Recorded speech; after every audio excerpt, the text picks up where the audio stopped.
finish up some dinner with me. So I've done some seasoned wedges, right? I've been doing my favourite thing today. I've been cooking.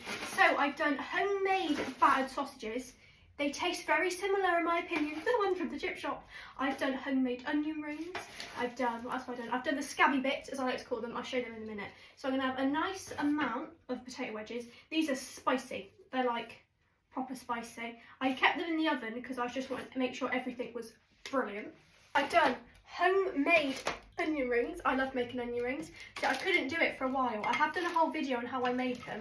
I made a steak and chicken pie. When I post this, I don't know if I'd have posted that, but I made it, onion rings, for the first time. I've cracked the case, so I'm well happy with myself. And then I've got a battered sausage. I battered that. So on the onion rings and the sausages is 2 different batters, which I think is brilliant. I've got some curry sauce. So I'm thinking along the lines of a chip shop. So I'm getting a bit of curry sauce. I'm just gonna finish that up and mix that up.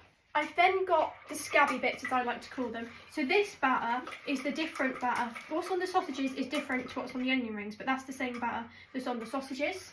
Look at that. That is brilliant in my opinion. And it's got a piece of a bread and butter, and it's got my curry sauce, but that is my absolutely brilliant homemade dinner again. I've made everything bar the bread, and I just think that's brilliant. I'm quite chuffed with that. But that is my absolutely brilliant dinner this evening. What is everybody else having? And those battered sausages look like the ones from the chip shop, don't they? Quite chuffed.